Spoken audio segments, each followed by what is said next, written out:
Well, I guess I should go ahead and finally tell my story. It's not very /k/like, to be honest. It's not in a woods. I was no funds at the time.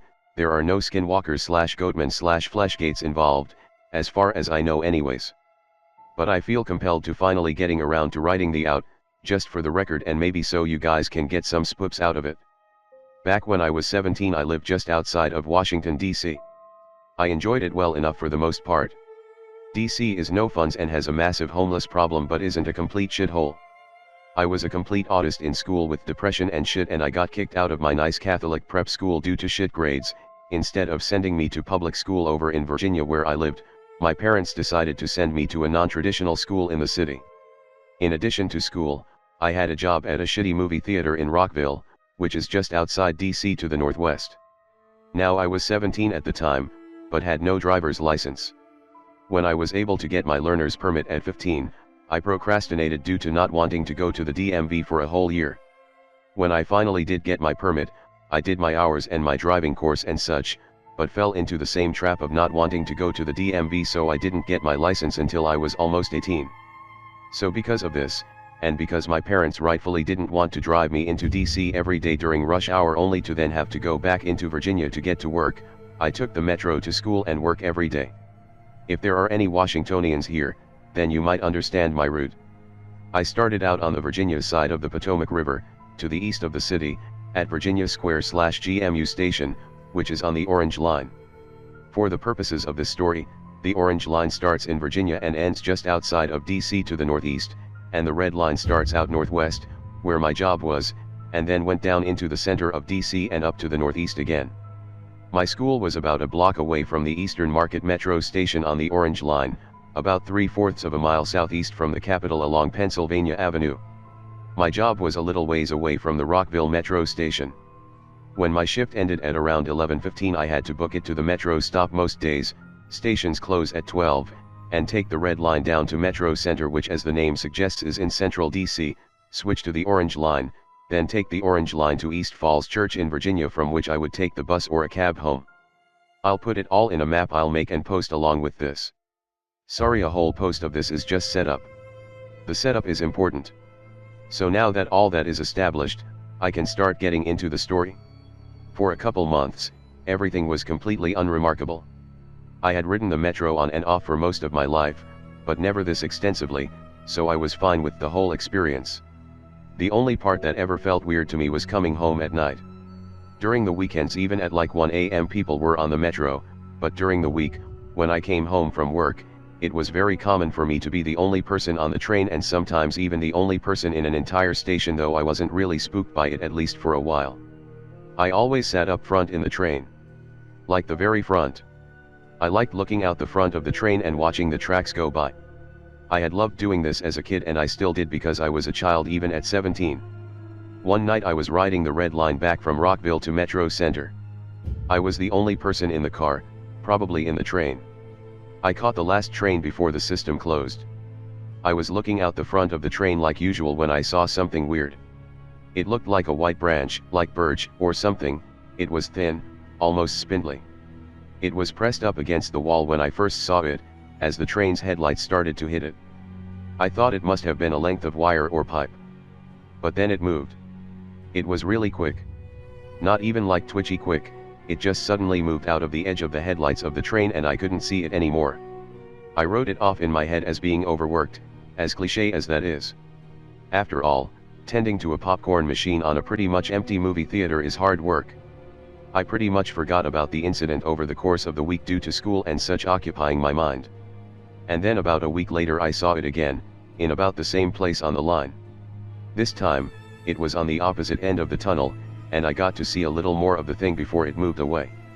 It was connected to something bigger, like a leg connected to a body, which is what I immediately conjured up in my mind. As the train's headlights hit it, it moved away with the same agility, but this time, about 10 seconds later, I saw it again, and it did the same thing. And then a few days later it happened again. This time all I saw was what looked like a foot before whatever it was scampered off into the darkness. At this point I was freaking the fuck out. I felt that terrible, deep-seated desire to know more start to grow. I started to be vigilant for the weird leg anytime I was on my way home from work. I would see it more and more often over time. Sometimes I would see a little more than the leg, sometimes I would even see two of the legs, but it would always scamper into the darkness as soon as the light from the train hit it. Sometimes I would see it a few times during one ride, sometimes not. I started trying to record whatever it was. I would take a notepad with me and record between which stops I would see it, how much of it I saw, and if I saw it repeatedly. At one point it occurred to me to ask the train operator if he saw anything, so one night after I got off at East Falls Church, I quickly asked the operator up front if he ever saw anything weird when he drove the trains at night. I tried not to be a spurg about it, but he seemed on edge when I asked him, even though he replied with a simple nah. Things continued like this for a while, and seeing the thing almost became part of my routine of getting home. I wasn't scared of it anymore, not really, since I was in a fast-moving metal missile and the thing never seemed to be hostile or anything. Things just continued to go about the same path. Until one night shit got fucking real. I was riding on the train, and I was waiting for the leg to show up. But it didn't. I had seen it every day for the past 2 weeks, but there was nothing tonight. I was thinking to myself something along the lines of being sad that the 2-week streak was coming to a close when I saw them. Two glints in the darkness. My eyes at this point had gotten so used to spotting things in the darkness due to months of spotting this thing in addition to years of playing Twitch shooters, so I saw them there, and I knew they weren't normal, but I still tried to rationalize it, even after months of spotting a leg in the metro tunnels. But then they blinked. It was unmistakable that it was a blink that had occurred. I jumped so hard I nearly pulled a muscle in my leg. I could tell that those eyes I saw were entirely black. Black and beady. Like the eyes of a rat. Suddenly my fear for the thing in the dark was renewed. I was on edge for the rest of the ride to Metro Center. Though I still felt safe inside the train, I was realizing the gravity of the situation. There was something in the dark of the tunnels of the metro, and it had taken enough of an interest in me to show up almost daily. That thought followed me to Metro Center. Ironically, I felt safer in the station than I did on the train due to the simple fact I had never seen anything weird in the stations. I got to Metro Center, got off the train, and waited for my next train. It was then I started hearing it. A soft pitter-patter, not unlike that of a rodent scurrying across a floor. I became on edge again. The noise started getting louder, and I started to shit myself more. At the point where it started actually sounding like human footsteps, I said fuck it to myself, and turned around towards the tunnel where my train had come from. I shouldn't have. It was there. Not just a leg or eyes. The thing in its entirety, and it wasn't in the tunnel anymore, it was on the platform with me. That thing is something I will never forget. It was like a person, but warped to the point where almost all traces of humanity were gone. It was thin, horribly thin, emaciated. I could see how its pallid gray flesh wrapped around its bones, not even covering the holes in some of its leg and arm bones. It was hunched over, not on all fours, but hunched over like an elderly person, with its legs crumpled down and its arms held in front of its chest like how a prairie dog holds its arms when it stands up. Its head was completely hairless, and was hung down so I couldn't make out its face.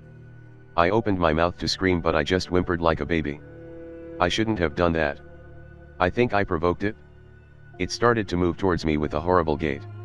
It stayed in its hunched over position low to the ground, but its legs extended out and it took long strides forward, like crouch walking. Its legs wobbled and twitched with each step towards me. It was obvious this thing wasn't used to walking like this, that it was better suited to crawling along the walls. As it came closer, I started to smell it. It had that pungent, rancid odor of trash in the city. My eyes started to water as it got closer. Speaking of which, it was closing the gap fast.